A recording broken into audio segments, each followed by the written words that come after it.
Alright, so here it is. This is the Rosa 2 mana stacking deep dive. This is going to be my first deep dive of Torchlight. This one took a bit more effort than I expected. There's just a couple things in this game that don't exist in Path of Exile. Namely like hero memories, divinity slates, Pactspirits, like these things. So I had to like put in a little bit more into the Google Slides here. So it required a little bit more effort. But I first want to just talk about what I'm not going to cover. And that's going to be the setups that I haven't played. I only have like 300 hours in TLI at this point. Maybe 60 of those being on Rosa 2. So while I'm an expert on the experiences I've personally had and the things I've personally looked into, I cannot tell you with absolute certainty that I know enough about all the other setups to cover them. And so I can't go over those, and so I won't. And so I'm basically just going to be speaking from my personal experience and the things that I've learned and the things that I think are missing from other people's guides. I also won't be talking about what you do before mana stacking on Rosa 2, aka if you have like a league start situation and you have to start without mana stacking because there's so many requirements that you just can't have a league start. I'm not going to cover that section because basically if you want to know what you do, you just play it like it's Erica 1. So just go find someone's like Erica 1 guide on like Lightning Spike and you can just play like that. And if you want to know, I'll tell you what I did. So like for the budget analysis part of this that I can't cover, I don't know much about the TLI markets. I couldn't even tell you what half of the valuable items are in the game, let alone tell you how they perform each season, what to expect with like price trends. So forget that. I'm throwing that out the window. I can't tell you exactly how much you should expect to have before you do a swap. But what I can tell you is that my personal experience was swapping at about 2,500 FE put into the gear. And I was running a 400 million DPS 3 mana stack Rosa 2 character. It was really squishy, so I hated it. But it was pretty high DPS before switching. And when I did switch, I went down to 75 mil DPS. Okay, so I lost over 75% of my DPS. But the reason I did the swap as soon as possible is because I cannot stand dying in ARPGs. And mana stack is like incredibly tanky. And so I just wanted to immediately get that online as soon as possible. And so that's what I did. I took a huge DPS loss and just farmed Time Mark 7 with near immortality. And just farmed back up the currency to get some upgrades and started skyrocketing from there. But yeah, so 2,500 was enough for me to like get it going, but it was an unpleasant experience for probably most people. So maybe 4,000 would have been more appropriate. But that's all I can really say about budget in terms of like the swap. So, and I'm also not going to cover talent trees because talent trees are so copy paste that you should just go into the hero rankings and look at what people are doing with their talent trees and just do what they do, right? Like I didn't decide to make my talent tree the way it was. Even for the inverse image, which we'll talk about in a minute, just look at how people have it set up because it's honestly going to be more complicated if I sit here and try to explain it to you than if you just go look at what it's doing. So if you want talent tree information, just go in game and go look at that, or look at, there's probably some Rosa 2 guides that will talk about talent trees, but I personally think that's something that should be missing from a lot of this stuff because the in-game resources are very, very much so there and set up better than anything I could present, so. But what I will cover is I will cover the pros and cons of the build itself. And when I say cons, I mean things that kind of suck about the build, not the things that the build sucks at, because it doesn't suck at anything. I will talk about how the build actually works, which is just basically explaining how Rosa 2 hero traits work. I'll then talk about every requirement that you need to actually get the build up and running, not running up. And then I'll talk about gearing, which is everything one by one. You know, starting with like a weapon, to a shield, to a helmet, to a body armor, going each piece individually. Don't get your hopes up though. I'm not going to tell you how to do Vorax crafting because I'm going to be honest with you, I don't actually really know if there's some kind of like better methods, but as far as I can tell, it's just basically RNG, and all that matters is getting the certain modifiers from the legendaries on your Vorax, which is not complicated. I'm sure you know how to do that. But yeah, even through the gearing, we're going to go over everything individually, like I said, and that'll include like divinity, slaves, hero memories, all that stuff. And then I'll talk about skills, which are the skills that I use. If you want to see alternative skill setups, you will again go to hero rankings in the game and look at other characters that are successful and see the skill setups they have. because I certainly do things differently than most people, I think, on the skill section, and we'll talk about that later. And then just close it up with the Pactspirits, which there are 4 useful ones that you can pick from. There's other ones that are technically useful, but I'm just going to cover the 4 that are like the best for the build. So let's go ahead and get started. So first of all, here's the pros. The build is extremely tanky. It has very high DPS. It's dealing cold damage, which if you know what happened this patch, it got massively buffed. So it's just one of the best elemental, if not the best elemental damage when it comes to damage scaling right now, and you get to freeze stuff. It's extremely fun, I think, and it's basically good at everything. The cons, like I said, it's good at everything, so the cons are things that aren't that. First of all, it's kind of expensive. As far as I can tell, it seems like an expensive build. I don't know TLI standards for expensive, but I think it's an expensive build. It seems that way. It has many prerequisites. There's a lot of things, a lot of boxes you have to check before you can actually play the character, which is the biggest con in my opinion. And then it has some semi-complex scaling mechanics that are kind of intimidating for people that are either unfamiliar with these kinds of mechanics in other ARPGs or just brand new to the system itself. So yeah, so let's talk about how it works. And this is me going to be I'm going to try to break down all of these hero traits to as simple as they possibly are, because I know that for myself, at least, just reading through these types of things, where it's just like, how many times do they have to mention Mystic Mercury and Realm of Mercury? And it's like, I have to keep track of what things do which when I'm trying to read all this data. I'll just make it simple for you. Okay, so first of all, before anything else, I'm going to get this out of the way, because this is a question that I had for a long time, and I've seen other people have too. This is why you scale spell damage. Bonus and additional bonus to spell damage also apply to attack damage. So any increases to spell damage or additional bonuses to spell damage, they also work with our Frostspike. So that is why we scale it. It's the fine print down here at the bottom of the first hero trait. It has no conditions. This is just always active. By the way, it's also typed wrong. I don't know why it says and here. If you read this with and, it doesn't make sense. But if you take it out, it makes sense.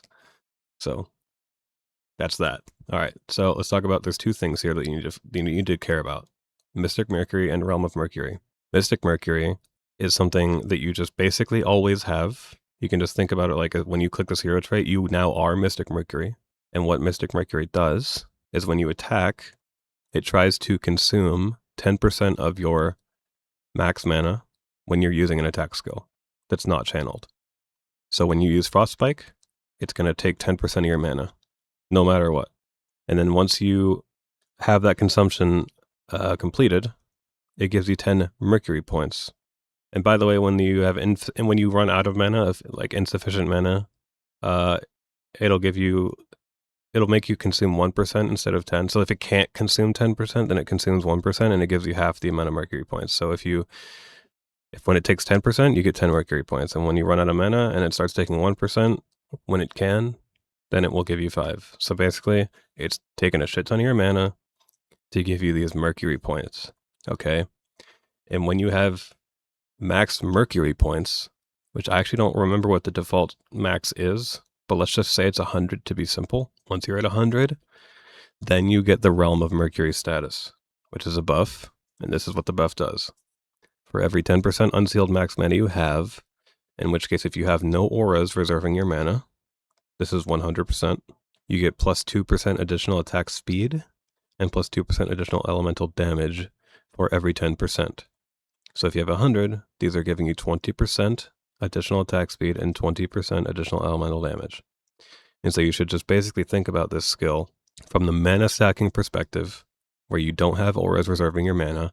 This buff is giving you 20% additional attack speed and 20% additional elemental damage. And once you have the later hero traits, you will always have this buff. So the simplest way to think about this is that this is just simply giving you 20% additional attack speed and 20% additional damage. But it also does something else which isn't related to damage that you deal. It's related to damage that you take. While you have Realm of Mercury, when you use your attack skill, instead of consuming mana, it restores 16% of your maximum mana every time you attack. Now, the reason that's extremely important is that when you inevitably make your mana your life pool, because you're going to convert 100% of the damage you take goes to your mana instead of your life, that means that's recovery for you. Imagine a build that can attack 30 times a second, and every time it attacks, it gets 16% of its life and energy shield back, just instantly. Right? That is the most overpowered form of recovery in this game. I am certain of it. I haven't seen half of the builds in this game, and I already know this is the most overpowered recovery mechanic in the entire game. It is insane. If you don't get one shot, you do not die. So that is what this line at the bottom is really solid for. Okay, so that's the first thing. This is the most important thing, is just understanding that you now have access to this Realm of Mercury status, and you should just treat it as if you're always in it when we're talking about mana stacking. Pre-mana stacking, it's not going to always be on for a long time, but whatever. That's not what we're talking about. We're talking about mana stacking, so you always have this. Always, always, always have this. The hero trait number 2 does a few things. Firstly, something really nice. You just get 20% more mana. Nothing wrong with that, just super solid.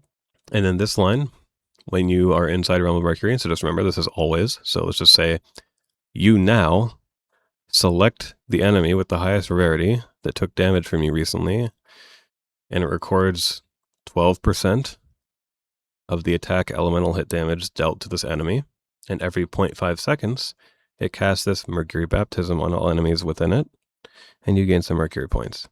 Okay, so Mercury Baptism. This is just going to deal true damage, which means it's not mitigated by resistances. So this is just free damage based on the damage that it recorded. So let's say, just level 1, 12% of that damage that you did is going to now proc with this Mercury Baptism thing every 5 seconds, or 0.5 seconds. So twice a second, you're just going to get some free damage. It's just free damage against rares and bosses. It's nice. And it also helps sustain Realm of Mercury buff pre-mana stacking, like just assuming that you don't have it up 100% of the time, it'll help you keep it up a little bit, but you'll not have, you won't even, it's not even a factor later. And then you also get access to Infiltration. You can do fire, lightning, or cold based on whichever is the highest hit. In this case, we're going to do cold because we're dealing cold damage. So when Mercury Baptism deals more cold damage than the other elements, it'll imply this cold infiltration, which just makes the enemies take 13% more cold damage. So that's another 13% more damage. So basically this whole thing is just more damage and more mana. That's what this second trait is. This one, which is probably the simplest one, while in Realm of Mercury, so all of the time, 25% of our damage is taken from mana before life, or damage dealt to us, not our damage. So this covers a huge portion. We have to get this number to 100% for the build to work, and so getting 25% of it immediately is just really nice. And then the bottom line, for every 1,000 max mana you have, at level 1, plus 2% additional elemental damage up to plus 40. So just more damage, and once you are at 20,000 mana, that is where this caps. So no matter what level the hero trait is at, if you have 20,000 mana, you'll always be getting the numbers at the bottom here. You'll always be capped out. And number 4, lastly, which, maybe the second most important thing here, maybe it's equally important as anything else that's important because it's required. So first and foremost, the most important line here is mana can be consumed via methods other than Mystic Mercury. So something that Mystic Mercury did to us beforehand is I think the way it works is that it wouldn't allow us to actually have mana costs, and we couldn't consume mana any other way than the consuming that was happening through Mystic Mercury itself. And then this disables that, which is really important because we are going to have to rely on our mana being consumed by other sources. Because remember, once you're in Realm of Mercury, it no longer does the consuming with Mystic Mercury, and it instead restores 16%. So when you're in Realm of Mercury, which is at all times, you're not consuming anymore. And so you have to find a way to consume other than this. So you have to have this line or else it doesn't do anything. So this lets us get this line, one of which you get from the Arcanist tree. You can get consumed 4% of current mana when casting main skills. And then you can also get 1 on the Divinity Slate. So you double up on this and you make it 8% of current mana when casting main skills. So that's how you get your consumption. You enable it with this modifier and then you get it on your tree and on your Divinity Slate. And you can actually double down on the tree, which I think is on the next slide. I'll explain that. But yeah, this is just enabling you to actually consume your mana, which is how you scale everything on the build. Damage. So, and this next line gains 10% Mercury points for every X amount of mana consumed. This is the line that basically makes you have the Realm of Mercury buff up at all times. So once you have this one, this is when Realm of Mercury never goes away, so long as you're doing something. And then the last line, for every 1000 max mana you have plus 10% max Mercury points, up to blah, blah, blah number. And then you get some extra additional elemental damage for every Mercury point you have. So this is just more elemental damage scaling that's also scaling off your max mana. And this is where you find the number. So when you are looking for how close am I to 100% on the damage taken from mana before life, this is where you find it in your profile. You open up your inventory, you go to the info for your character, and you look at this 4th tab. And it will tell you the mana damage reduction number here. Now, it's important to know that for some reason, sometimes the 25% from your hero trait doesn't show up here. You can, in this case, mine did for this 110 number, which, by the way, I'm over. I could take it away on my belt. I think I have it on my belt affix my blending ritual, so I could take that off probably. But regardless, if you aren't sure if it's there, I mean, obviously you can go test it and see if you fucking die or not. If you die, then it, probably it's not 100%, or you can just add all the numbers up yourself, which I'll show most of the sources of where you can get this from. So just try to add it all up yourself and do the math. And these are most of the sources. So I have these little smiley faces. You can see in the top right. Green is easy to get. Yellow is more annoying to get. And orange is like pretty hard to get or annoying to get, especially earlier on in a season. So first and foremost, obviously you get 25% from that hero trait, which is fantastic. That's just free. And then the Arcanist core talent from the Arcanist tree is another 20%, and that's just free because you're obviously taking that. So you've already got 45% right out the gate. Another way is the crafted modifier that you can get on helmets, boots, and bodies, but you use an ultimate ember to roll it, so it can be really annoying to get. There's an Arcanist talent, legendary medium talent at the end of the tree. That's another 8%. So in reality, that's also going to be something you take. So you're actually at 53% right out the gate. Divinity slates can have 8% on them. Belt blending rituals, which is what I was just talking about on my belt that I have that I could probably replace. You can get 8% on your belt. Can be annoying to get because these purple ones in particular, these purple materials you need 4 of. Like at the start of the league, they were like fucking 60 FE each. I think they're like 10 now. It's one thing. It's something that gets cheaper, but yeah, this can be kind of annoying. And then there's Archmage's Hands, and the reason that it says harder to get here, because it would be annoying to get if it weren't for something, but like they're kind of expensive because they drop from Time Mark 8 Glacial Realm Lord boss dragon thing, drops from her, whatever that thing's called. You can get 15 to 20% on those gloves, but the reason they're even listed here is because this is the first league that you can actually say that you can wear these, because the Vorax gear allows us to take the modifier that we use on the Tyrant's gloves, put it on a body armor, and then we can wear these gloves.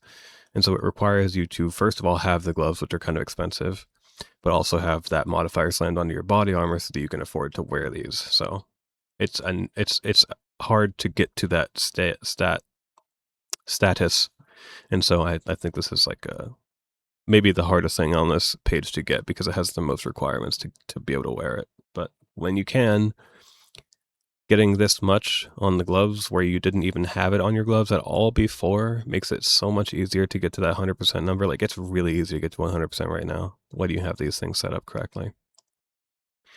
And then this is extremely important. So this is, we're past the damage taken as mana instead of life thing.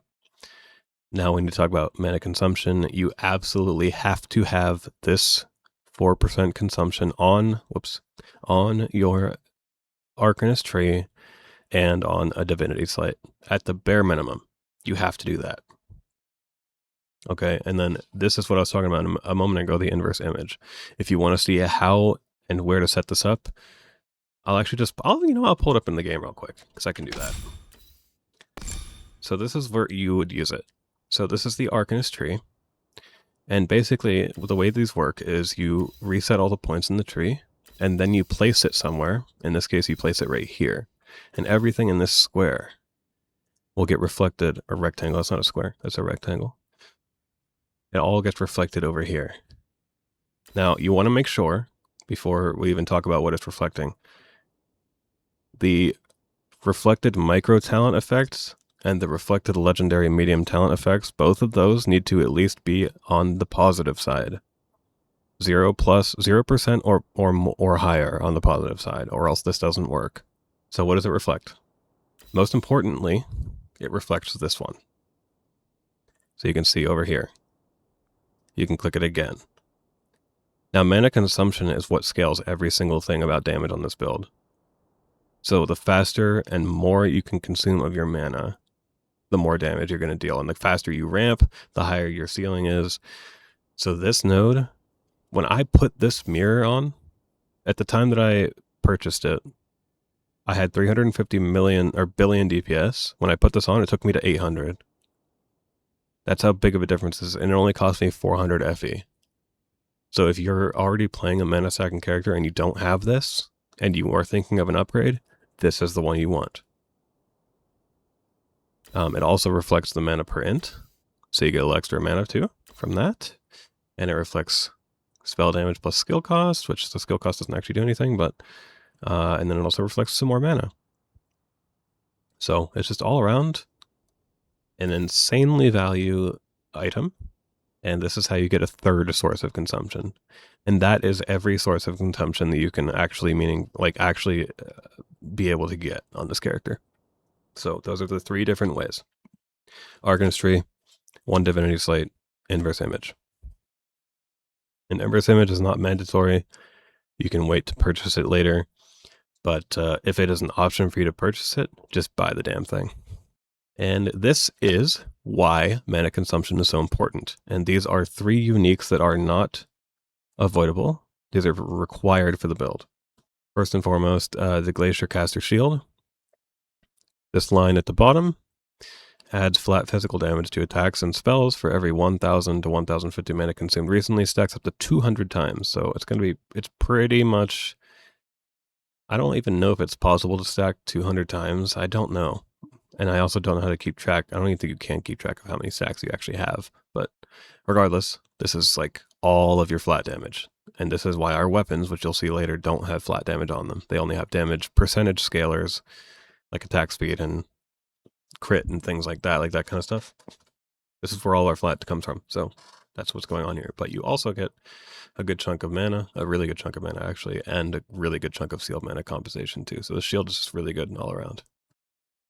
The gloves, this is what I was talking about. This is the glove that you would want to slam onto your body armor because it's this modifier at the bottom that matters the most. Yes, you get a big chunk of mana and intelligence, which is really nice. Like, it's not bad to wear these gloves. They're still really good. But you can take this mod, which is absolutely the most important thing about it. This takes my build. I'll actually just show you real quick. My crit chance. My crit chance is 12%, and my crit multi is 160. When I'm ramped, my crit chance is not only a 100%, it's 130%. Like, it goes over by 30, and my crit multi is over 2,200%. And it is literally all coming from this single modifier right here. The entirety of it is this modifier. So if you take this modifier and you put on your Vorax Body armor like I do, you can see it in the middle there, 5% crit strike rating, blah, blah, blah, blah, that thing. You take it and put it on your body armor, and then you can wear the Archangel's gloves. Or Archmage's. I always want to say Archangel's is cooler, but Archmage's gloves you can wear. And then the belt, it's mandatory. Some people say it's not mandatory. It's mandatory. You have to have the belt. First of all, it gives you a giant chunk of max mana, which is just great. But it also gives you 216% increased spell damage. By the way, you hit this cap really fast. This one's not hard to hit. It's every 100 mana consumed recently, so you get that really fast. 100 mana is nothing. No one cares about the mana regen, but you also get a free spell amp aura, because we are on low life. Since we're taking all of our damage through mana instead of life and ES, we need we need our mana to be unreserved, unsealed, and so we reserve 1 or 2 auras with our life instead, and then we're on low life.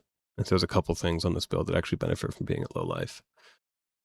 But yeah, so you get a free spell amplification aura, which is just additional spell damage. I don't know how to find the number. I couldn't find the number for how much it actually is anywhere, but I'm assuming it's like 30 or 40%, something like that. So massive, massive increases. All right, and here's another set of requirements. This is just getting as much increased mana as you possibly can. And I'll just go through one by one each of these different things really quick. These are just like some things. There's obviously more things than this to get mana, but this is like just trying to explain the concept and like what stats look like. So first and foremost, you should try to get tier 2 or 1 max mana on all of your crafted gear. Tier 2 is extremely easy to get. There's no excuse to not have tier 2, and tier 1 can be a little annoying to get at league start, but you know, once you're in time arc 8 type stuff, you can get T1 really easily. You can get percent max mana on your rings as an advanced suffix, so that can be annoying to get at league start. Oops. There is the Memory of Discipline hero memory, which you can get mana on, like a tremendous amount of flat mana. That's obviously basically free to get. Not anyone can do that and just level it up over 200 flat mana. And then obviously you can roll for percent mana and percent attack speed on the modifiers of the item itself. Attack speed is obviously a good stat to get alongside it.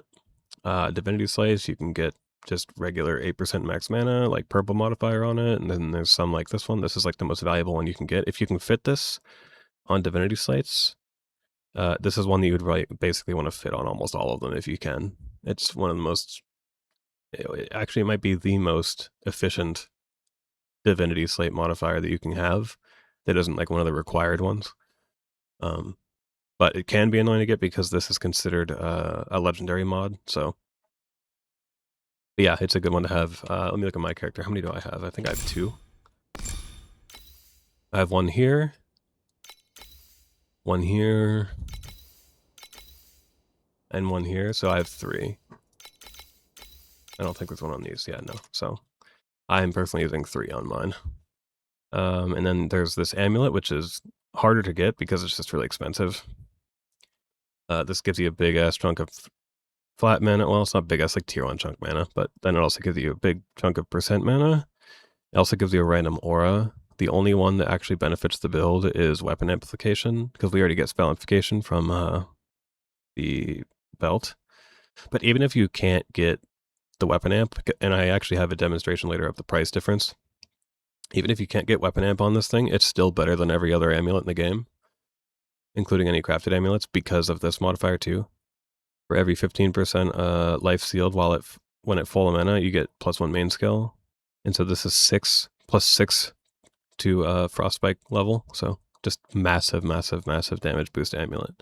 And then here's the gloves I was talking about that we'll talk about more later. That's like you can put them on because of the new Vorax stuff. But yeah, you can get up to 35% additional max mana from your Archmage gloves.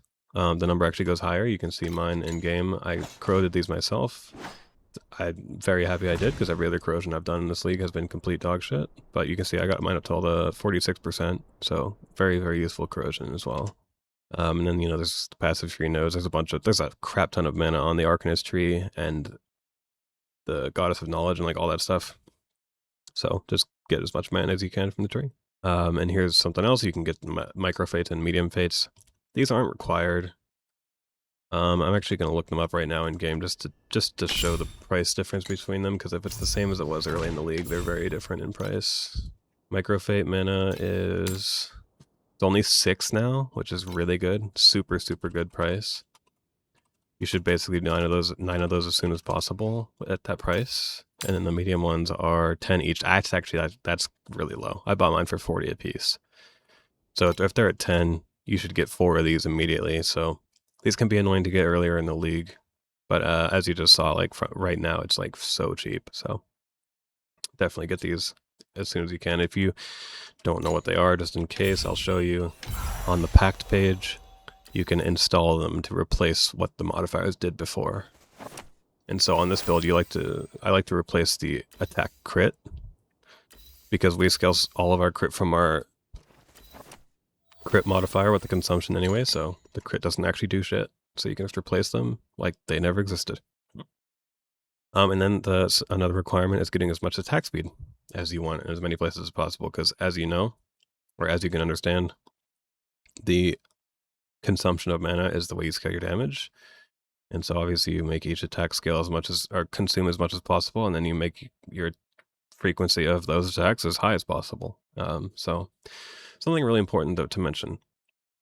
I think this is something that gets lost a little bit, and I don't want to say translate, that doesn't make sense, but when something says gear attack speed, basically when your weapon says that, that's different from increased attack speed anywhere else. And what it does is it makes the actual base attack time of the weapon higher.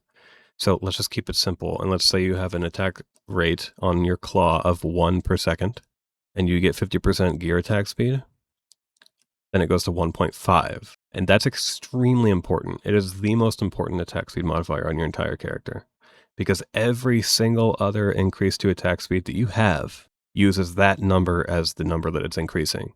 So if you have 50% more gear attack speed, then you have 50% more attack speed on every increased attack speed that you get. So every single attack speed buff you get is 50% more effective. So if you are going to get it anywhere first, get it on the claw, and get it on gear attack speed. That is the most important one. And aside from that, you have the attack speed hero memory, of course, which I think that number goes up to like 44% attack speed. It's massive. And then, try to get percent mana and attack speed on the modifiers, of course. And then the slate mods, just like before. A couple here that I will mention, though, that I didn't have on the previous page, because these are just attack speed. I'm using both of these too. 0.3% attack speed for every 1% of life lost. Since we are low life, and I think I'm on like 2% life, something like that. This is a massive attack speed multiplier.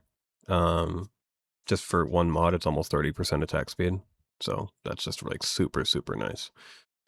And then I run 100% chance to gain agility blessing on crit strike. I will show you both of those. I have it on these two. And these are not expensive, I'm pretty sure. This one's 12. This one's 12. So yeah, they're both super cheap. So I have this here, and I have this one here.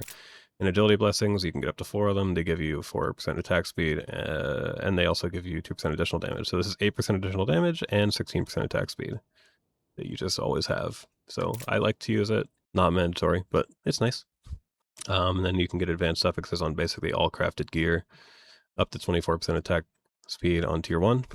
And then there's passive tree nodes, obviously, a bunch of different ones. You'll see this modifier keeps coming up, because it's everywhere. It's on the Arcanist tree, it's on the Divinity Slice, and it gives you both of the stats you want the most. Like, that's why it's just all over the place. It's everywhere. It's so good. And then there's the Ronin core talent. And the reason that I put annoying to get is simply because it requires you to have equal strength and dexterity. And the easiest way to accomplish that is to make sure that you're not getting strength or dexterity from any source at all. So you can see mine is 0 and 0. That's the easiest way to do it. By the way, this build is bugged, and you'll see survival numbers like this. It's hilarious. I love it. So that's most of the best places you can get attack speed from, but it's not complicated. And so here's your overall checklist. Everything with a green plus, absolutely mandatory. Without question, you have to have it before you even try to play the build. And everything with the orange plus is highly, highly suggested that you use it or you acquire those things before you play the build. So for example, I'm the kind of person, I'm willing to take the shit end of the stick here and just go with the green, which is what I did this season. I did not have that much mana and attack speed in many places. I had as much as I could afford to get. I didn't have fates yet, and I wasn't properly doing the dex and strength trade-off talent thing. So like all 4 of those things on the bottom, I technically skipped when I did my swap. And it still worked. But I think I'm different in that I'm okay with a little bit of cock and ball torture. Just a little bit. If you don't want to experience that, then just get the stuff on the bottom done. And yeah, this is the checklist, which is intimidating, and it is a lot of prep work. But once you have this top section with the green completed, then everything from there is smooth upgrades, and it's not hard to keep going along. So, all right. So those are the required things out of the way, which is perhaps the most important thing about the guide. And now I'm just going to yap about the different pieces of gear. And I'm once again going to remind you, there is going to be things that I either don't know about or that I just simply don't run myself that aren't going to be mentioned. But this is all the stuff that I have found through a lot of research and a lot of analyzing other people's stuff. So it's not like there isn't most of what you're going to need to know here. But yeah, these are my findings, and I definitely think this covers across every piece of gear. It covers more than enough to know how to gear the character. So let's just start with the weapon, because that's where it all revolves around. That's the coolest item on the build, on any build. Claws are best. You can use daggers, you can use swords, but everyone uses claws. They get the highest attack speed, and they get shadow quantity suffix, and they also get shadow quantity priceless base with shadow quantity dream, what's it called? Dream affixes. So they just really scale like perfectly for this build. So obviously priority mods, you're looking for tier 1 gear attack speed, shadow quantity +2, tier 1 attack and cast speed, tier 1 intelligence, tier 1 elemental resistance pen, tier 1 melee damage. Some alternatives you can do is level up attack skills, elemental damage %, armor damage mitigation penetration, useful dream affixes, shadow quantity, of course, is number 1. If you can get it, you should. Elemental pen is good. Armor pen again is good. Attack speed good. Additional attack damage is obviously just good. And here I have, this will be a theme for all of the crafted gear. I have the hero rank number 1 guy. I have his gear put here, and then I have mine. So this is his claw. Probably the best you can do, nearly. I don't know how you can get really much better than that. And here's mine. I did not buy a +1 shadow quantity base when I bought it. I honestly should have saved for it, but I didn't. I just got the attack speed one. This is the tower sequence that I hit, and I just kept it because it was useful and I was tired of wasting money.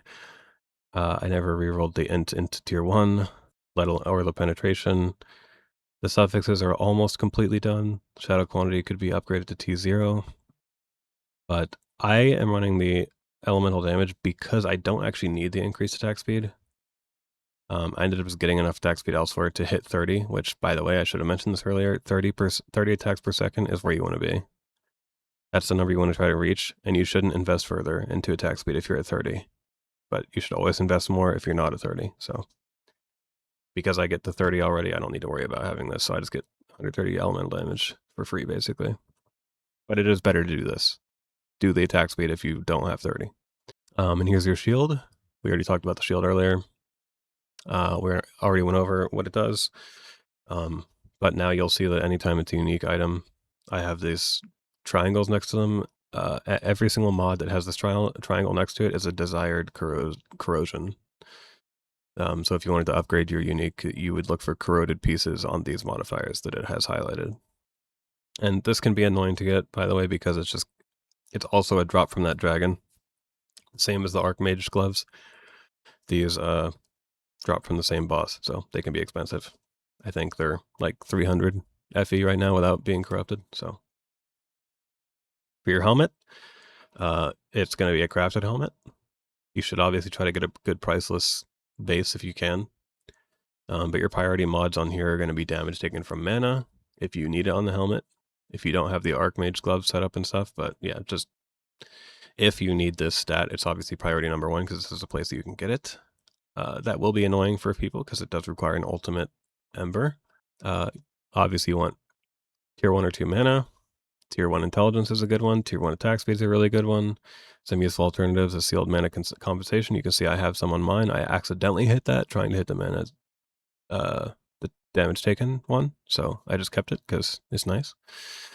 Support skill level is a really good one. Erosion damage conversion. Like this guy has 41% of erosion damage taken as fire. So he can, I think he has it somewhere else too. So he can just like fully ignore erosion resistance, which is kind of cute. If you were going to do dream affixes on your helmet like I did to save money, these are the useful dream affixes that you can go for. He has a priceless base with armor pen. Mine is useless. The only, like, I was on a budget, remember when I did my swap? And so I just wanted to save money, so I just wanted the cheapest possible priceless piece so that I could do an ultimate ember.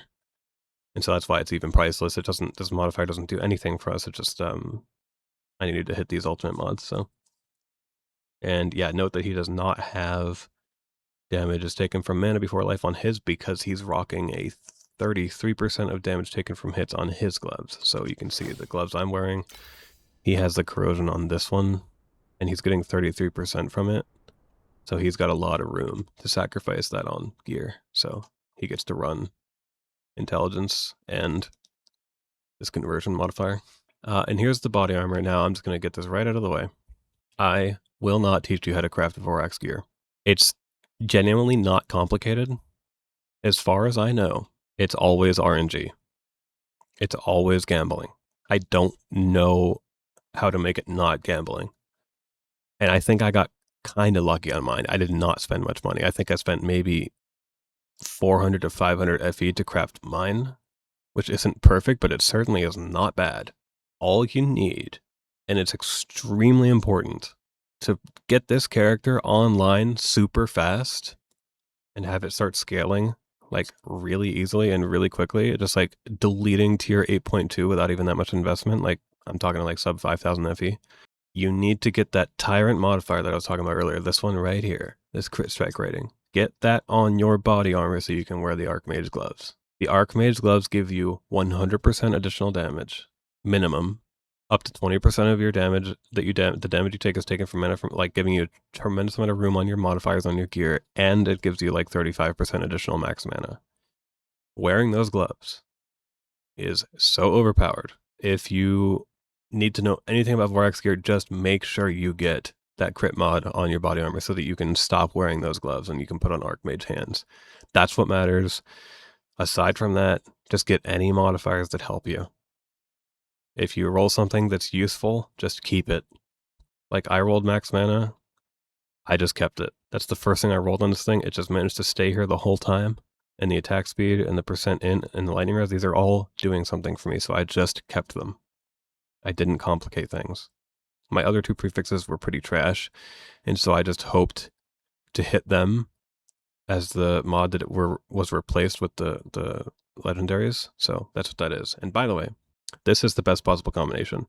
Both of these from the Tyrant gloves, because this is a huge chunk of mana. It's just insane. I was doing this Fleeting Sky item, which I'll quickly show you just because it is worth mentioning. What's it called again? Fleeting Sky. Fleeting Sky has two modifiers that are good. I ended up settling on I didn't get the one I wanted, and I got the max life, max mana, and max energy shield, but the one at the bottom, it says for every 1% lightning resistance, plus 1 to 1.2 attack and cast speed up to 240%. So even if I were just capped at 60% lightning res, that's 60% attack speed, right? So if you just went over like 100, like you can see how much attack speed you get from that, right? Insane. So that's what I was trying to hit. And honestly, there's a chance it's better than this 197 mana. But I don't see other people using it. I've seen one guy using it. Everyone else is using this modifier. So I'm just going to assume that this is the best combo, because 200 max mana is fucking insane too. But yeah, I ended up getting this 31% max mana. I'm like, whatever, I'll keep it. You know, I'm not complaining. And also, there's Vorax gear drops with sort of like priceless modifiers on them. And this is the one that I recommend you get. Hasten. Because it gives you 8% attack, 8% additional attack speed. So very nice for the build. And here are the gloves that I was just talking about. So we don't have to spend much time here, but yeah, this is why everything about this thing, this is exactly what I was just talking about. This is just 100% free additional damage, up to 35% free additional mana, up to 20% damage is taken from mana before life, and all three of these modifiers are useful corrosions. But I would focus on getting these two, because those like are much more important modifiers. If you can get damage is taken from mana before life, that's only good if you care about opening up space on your other pieces of gear, which is important, but yeah. But yeah, these are the gloves you'll wear if you don't have the Vorax Body. And you can see they're still really good, right? Like, these are fine. This is only tech from this season, right? So, like, every past season, people were just wearing these gloves, and it's not like Rosa 2 was bad before. She was even better, maybe. So, yeah, this is what you'll wear if you don't have them. By the way, they're, like, free right now. They're, like, 5 FE right now. At League Start, obviously, more expensive. But for now, they're really cheap. For boots, it's going to be crafted boots. Base doesn't matter, because you don't care about really any stat that a base can give you. So just get whatever priceless one you like. And obviously you're looking for damage taken from mana. Again, if you don't have 100%, somewhere from other means. Looking for max mana once again. You can get cold skill level to give your frostbite another level. I'm not joking. It took me 3,000 FE to land +1 cold skill level on my boots. It was just allergic to the modifier. I don't know what the hell that was about, but Sag. And then you also can get percent damage as a nice one. You can get attack and cast speed as a suffix. You can also roll has hasten, I think, as a ultimate suffix or advanced. So if you don't have it on the body armor, like I was talking about, then you can get it there. And then obviously resistances are always good. And then for the dream affixes, the only really useful ones are the penetration modifiers and the intelligence. Everything else is kind of useless. I want to mention, though, you can quickly see once again, the #1 guy also does not have the mana damage taken thing on his boots because his gloves are giving him so much room. So that allows him to squeeze in the percent damage modifier. These are my boots, priceless with intelligence, and then I got the dream affix for penetration. You can see almost every piece of gear that I have, it has room for improvement. Like I'm at 1.6 trillion damage and I can improve every single piece of gear meaningfully. Here's the belt. This is just the mandatory belt I was talking about earlier. It has 3 modifiers that all do insane stuff for you. I already talked about it earlier, but those are also the same 3 that are good for corrosion. So all 3 of these, the max mana, the spell damage, which when you get the spell damage one, this number can go to like, I'm pretty sure it can go to like 500. What's mine? 432. Oh, that's the number I'm thinking there. It just doubles it to 432. But, you know, that's literally doubling down on the modifier. And I just quickly, don't worry about the first number. This one. This is 7 through 12. Don't worry about that number. It doesn't matter what that number is. You're always going to hit the cap anyway. So don't worry about it. The only thing that number does is make you like ramp a little tiny bit faster. So don't fall for people like making it worth a shit ton more FE on their listing just because the number is bigger. And then obviously, yeah, you get higher, you get a spell amplification here. And if you corrode that, then it goes up to like level 40 something, and it's obviously better. Here's the amulet slot. This is where I was talking about where I was going to show the price difference. So Phantom is extremely expensive. It's only getting more, it seems to only get more expensive as the season goes on. It's got a huge chunk of flat mana, well, tier 1 flat mana. And it's got a big percent mana scale. And we talked about the main skill level. And then it can roll spell amp, erosion amp, one other thing, and weapon amp. And the only one you actually care about is weapon amp. And so I'm not even running one. If you've seen my previous updates, you know that like I corrupted this thing and it just ruined it. It min rolled its percent mana, and I also don't have weapon amplification, so mine's pretty shit, and it's still better than every other amulet that I could wear. So because that main skill level thing is just so broken. But yeah, if you have one without weapon amp, like one that's like slightly better rolled than mine, that would be actually usable, or like something you want to buy. It's like 3,000 FE right now, and then if you wanted the weapon application aura, it's like 12k, so it's super expensive. And it's an upgrade I've wanted to make for so long, but the price kept like going higher. It's just like, I gotta upgrade other stuff before I do that, because it's so expensive. Yeah, if you can't afford it, you can do a crafted amulet, it's fine. And you just look for like the classic modifiers. Max mana, int, you can get attack aggression, plus to level, aura effect is cool, and yeah, just, you know, classic stuff. Just craft whatever you can. Rings are crafted. The item base doesn't actually matter, but I personally like the ward rings, which give the 4% to all res. Yeah, you're just looking for the same stuff as most other things, but there's a couple of things that are different here. You can get T1 max mana, percent damage, int. You can get percent max mana on suffixes. You can see this guy has it here. You can get max frostbite rating, which is actually extremely good now. Each one max frostbite rating is 1% more damage. But it does cap at 100, so if you're at 100 max frostbite rating, there's no point in raising the number. And then obviously Elemental and Armor Pin are something you can roll in a ring too. Useful alternatives, something he has the Max Focus Blessing. You can get additional damage from main hand weapons. You can get a chance to deal double damage. You can get resistances, obviously. So my ring is a lot more of a general, like, just good. But his is definitely min-maxed a lot more. Like, I should probably replace the lightning res and all that stuff. Like I said, my gear has a lot of room for improvement, but this actually isn't very expensive to make. This would probably cost you like 300 to 400 FE at most to roll these. Pedigrees, I don't use one, so I'm not going to spend too much time here, but like, these are the mods that I see that most people using. You can take trade-off on here, so you can take something else on your Ronin tree. Keep it up is cool. I don't know if this exists on talents anywhere else, but yeah, it's like every time you crit, every 0.5 seconds it can proc. You get plus 7% additional damage, and you lose some crit strike rating, but like in my case, like I said earlier, I go to 130% crit strike rating.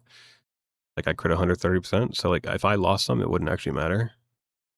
But this is kind of like, if you just wanted to be conservative and just say like you have half the stacks possible at all times, it's still 28% additional damage.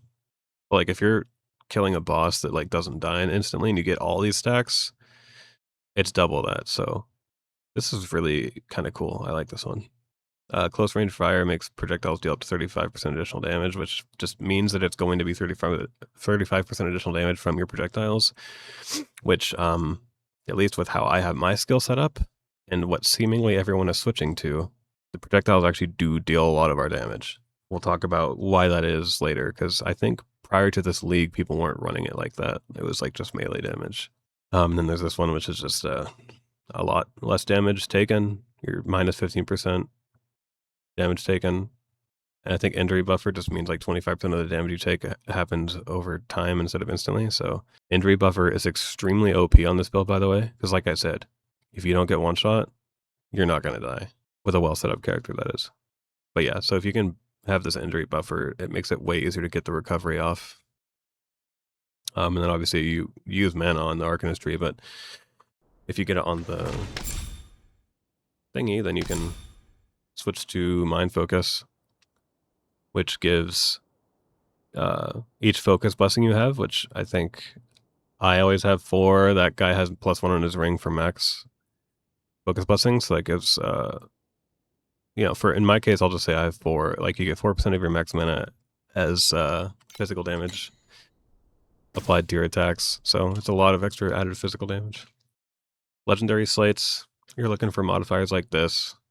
I don't have to go through all of them. You can just take a look, and there's other ones too. Again, you can just look at hero rankings and see what other people are using. And if you want to see people like using setups with like the sparks, where you're like copying the traits of nearby slates, then just go to hero rankings and look at setups, because there's not any specific way to set it up. It's just like everyone does it differently. You just got to figure out what you're doing. And then obviously for the craftable slates, it's the same shit. But, for non-legendary, like the re-rollable modifiers, just look for mana, attack speed, or intelligence. All 3 of those stats are useful. I would say mana is priority, because I think it does the most. You can get 8% mana on your crafted ones here. The highest you can get for attack speed is 6%. So 8% max mana is way better than 6% attack speed, so I think just always try to get that 8% max mana, but if you land on something like attack speed, you can totally keep it. Or intelligence. And here is the hero memories. So we scale int. You don't want to scale with dex, even though it does work with frost spike. You want to scale with int because it's giving you mana. And if you scale dex, then you don't get the like trade-off bonus where your strength and dex have to be equal. And then obviously you want max mana for your memory of discipline. And for the memory of progress, you want attack speed. And obviously you want to find as many attack speed and mana rolls as you can on the things that you can. And then if you don't have those, other useful ones are attack crit damage, cold damage, attack damage, spell damage, cold skill crit damage, and fizz damage. Those are all useful. By the way, these are the hero memories of Al Kaiser. That's what his character's wearing. Also, you should try to get them at least epic. rarity, like mine are. It's obviously better if you go ultimate, but you should at least get them to epic to get these things to level 2 at least. So, that is the gearing. Let's talk about the skill itself. Frostspike and the supports that I have personally found to be the most efficient for basically everything. There are going to be people running other setups, but every single time I tried every single other person's setup, it always did less DPS than this. And this one clears better than all of them too. So I use increased area. Other people use things like multi-strike. I genuinely cannot stress it enough. It just doesn't do more damage for whatever reason. Maybe if you have multi-strikes deal increasing damage somewhere on your gear, then multi-strike is just better. But from every single thing that I've done, increased area has been more effective. Nobody will not use Haunt. Everyone uses Haunt. Everyone uses Quick Decision. And everyone uses Willpower. And this is the thing I was talking about a moment ago. This Frostspike Glaciate. It's important to read the bottom line first. Minus 60% additional damage for the supported skill. So it does 60% less damage. But Icy Blades launched by the supported skill, all the projectiles basically, also deal damage to enemies hit by the thrust, the melee hit, and the Icy Blades have a 30% shotgun effect. So all of the projectiles that you shoot off from Frostspike also hit your main target. And for all of them past the first one, they only do 30% damage, but they're all doing damage though. And you're shooting, how many projectiles? I don't even know how many projectiles. I think it's like 5 or something projectiles. If you're using the, what's it called? The God of War thing, or like the thing you activate at the start of the map that makes you go way faster. It adds projectiles to your skill too. So it actually makes you deal a lot more damage through projectile overlapping and stuff. But literally, I have tried every single other Frostspike specific gem support skill, and they're all worse. Even Alkaiser uses the wrong one. He uses one which it looks appealing. It gives like plus 20 to max frostbite rating and some additional damage. So it's like a 35% more damage gem support skill, but it just doesn't do as much damage. This Frostspike Glaciate thing just does more damage, and it gives you 2 horizontal projectile penetration, so it maps better too. Like the projectiles pierce everything. So from my experience, this is just the best. But if you want to try other stuff, go to the hero rankings, do the experimenting yourself, because, you know, experimenting with skill gems is not expensive or annoying to do. So just go to the dummy and see, like, test everything, and you decide. If something else is better than what I've done, then go for it. These are utility skills that I use. Obviously, everybody uses Spiral Strike. This is just our movement skill. We have so much attack speed that it's pretty instant. If you're running the God of War statues, or God of Might, I think is what I don't even know. But that thing, you go even faster. Quick mobility, periodic burst, precision strike. Then I use Ice Bond, which is not 23.5%. At the highest level, it's 33.5% additional cold damage that we deal. And if you use the activation medium Sentry, this thing is always there. You can see this line connected to me. That's what it's doing. And every time I walk into an area without a Sentry, it places a new one. So this buff is constant. I like it. Then you just link effect, max effect, well-fought battle, and increased area, because why not? And then Bull's Rage is the other damage multiplier. It does 27% additional melee skill damage at max level, and then I choose Preparation, Extended Duration, Cooldown Reduction, and Well-Fought Battle for that. Of course, go to the hero rankings for different setups. This is the curse that I use. I use Biting Cold. I know you can use Timid. This one is 40% more cold damage to the enemies inside of it. It's using Preparation, Terrain of Malice, and Extended Duration. It has like a 1.5 second downtime, so it's not perfectly efficient or anything right now in my setup, but I don't need it to be, so I don't personally care. I only use one aura, and it's just for the sake of not having to change much about your character, or my character. So I don't want to have to change anything. I don't want to make a new tree setup. I don't want to make a new slate setup or anything like that, so I just use one aura. I use Precise Fearless, which I hope it's actually on the right one, because it's been stupid. Okay, yeah. I use Precise Fearless with Seal Conversion, Aura, Amp, Restrain. I don't think Restrain's even necessary. It's not. I probably shouldn't be using it, actually, but yeah, that's just what I use. This is the most efficient aura. If you're going to pick one, this is the one you pick. But obviously, if you make room, you can use something like Thunder Magus and get additional attack speed, which for me wouldn't even matter because I'm at the 30 attacks per second mark, so I don't care. But again, if you want to see other aura setups and how other people do it, just once again go to the hero rankings and see what people are doing. And then here is the 4 good Pactspirits. I think the most important one personally, and I'm basing this off of having level 1 pet. Okay, this is based on level 1. If you have level 6, I'm pretty sure the ones on the right are just the best. Valkyries is insane at level 6, and Azure Gunslinger is insane at level 6, but for level 1s, these are in order of importance. Red Umbrella gives you 29%, wait, what is it, 15 plus, it's 25% additional damage with her effect, which is just the best multiplier that is available between these 4 with level 1 pet. This one gives you 20% additional attack speed when only 1 enemy is nearby, so this is for bossing. But I do consider it to be the second most important thing because you don't need help with clearing, it's fine. Every decent build in the game can clear a map. So this is like a tremendous damage boost for bossing and single target.